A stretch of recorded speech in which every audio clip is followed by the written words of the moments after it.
Good afternoon. I think I'll be speaking French today. Now, just a brief introduction. I've created OVH 20 years ago, but today I'm not going to talk about cloud computing. I'm going to talk about something else. Considering the venue which has hosted us, let's pick up the ambition and talk about happiness. And it is new technologies. And we had a presentation this afternoon to gather ideas, and I saw this about 3 days ago on Twitter. Exclusive 40 million of jobs can be created thanks to the interdiction of mechanical agriculture. The kilogram of potatoes equitable will move to 40 euros and the life expectancy to 40 years, settling the issue of financing retirement. French, go back to hope.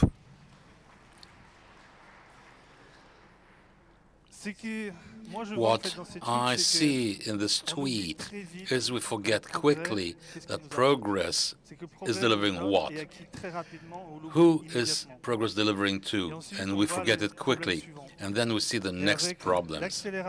And with the acceleration of the digital, we see this accumulation of problems to come. We don't see what we settled already. I'd like to show here about labor in a simplified way. Physical work, physical labor. On the physical labor and work, we made several revolutions. The revolution of steam through chain work, the revolution through the automation. And for me, what we're experiencing now is the revolution of digital software, robots, pushed a little bit further in this physical world. We reduce the pain of the work. The physical work is more acceptable. We increase productivity. But we see that a large part of the population is doing this physical work. And through this physical work, when we see the robots coming, when we see AI, people say, what is going to remain for us if we don't work physically? When we look from the other side of this axis, we see whatever is emotional, what is more human. We see that this digital revolution is not only that. All revolution, the four revolutions, delivered some structuring of our society. And through the structuring of the society were also the needs for emotional jobs. What is an emotional job? You have management, leadership, you have care in hospitals, you have the politics, you have teachers and interactions with others. This is what we're doing today. Today we do interactions, and there is a need. When you look on both sides, you say, okay, how? It's not the only axis on which we have to look. I look this passage from physical to emotional. There's another axis. How do we implement? Either we do it individually, and we have seen in history that there is a implementation in group. First we're alone and we progress. The first group we have is a family. It grows up to 15, 20 people. Then we have to structure. We get to a structuring, hierarchical, what we have in society. Government, religion, school, the driving code, road. To live together, we have to make rules for things to be easier and livable. We have to respect each other. Behind the group, there's another evolution towards the ecosystems. It's not a group anymore. It's not a hierarchy. It's groups of groups interacting. And when we see this evolution, more emotion, more ecosystems, I have the feeling that the global evolution of mankind moves from bottom left to top right. We worked physically alone, then we did following a chain of production. Now the evolution will be the robots who will help men and women to work. We see the evolution with the ecosystems from emotion to more ecosystems. It's a tremendous challenge for education. Education, when you have a system, why do I talk about system? Because I lived with the communists. I lived in Poland. I've seen what is a system. We changed the system. We came to France. We've seen what it is. I'm living now in the United States, and I see what's the system. When you have seen several systems, you look at it from this point of view, and I say, well, at the base of each system, there is education to help people to live together within this system. And the evolution of our society delivers a tremendous challenge on education, because if education doesn't help us, doesn't tell us how to live together in a society, and this society changes, we'll not know what to do. This is what we experience nowadays. People are scared because they see society change, but they don't see how it's going to be done. It's fear, that less of knowledge of the future, the lack of the basis, saying that, no, I don't want to go this direction, I want to go the other direction. But there's no other direction. Natural progress is to do it that way. And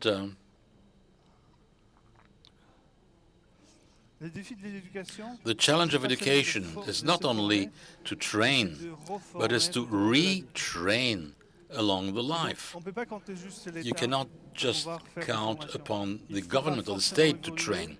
We'll have to change, and the corporation, the enterprise, has to take its share of training and retraining. There's going to be an evolution through our society that people will have to be readapted. It's not only a knowledge that you have to acquire. It's not only a know-how, because we've focused a lot on know-how, but on the know-how to be. And this is what we see currently. When you see this evolution towards a more emotional, ecosystemic world, what we lack is to know how to be or to behave. This is what education doesn't suggest, or very little, in France. Probably in Europe.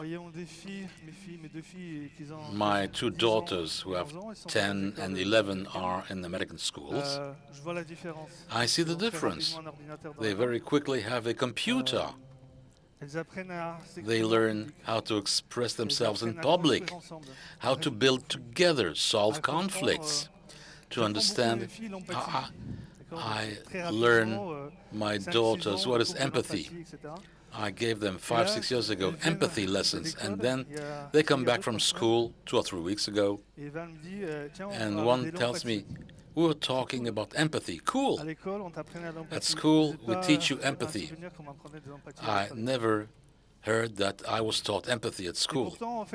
However, this is in this direction we are changing. Understand each other, understand the emotions, behave with it.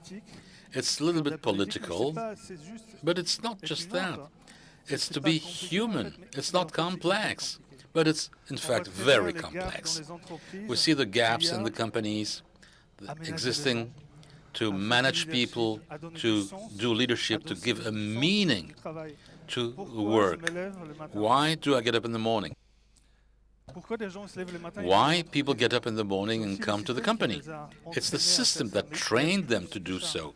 But there's something more to give a certain amount of answer to those questions. And in fact, somewhere in an emotional society, it's the capacities to interact with the others who define your value.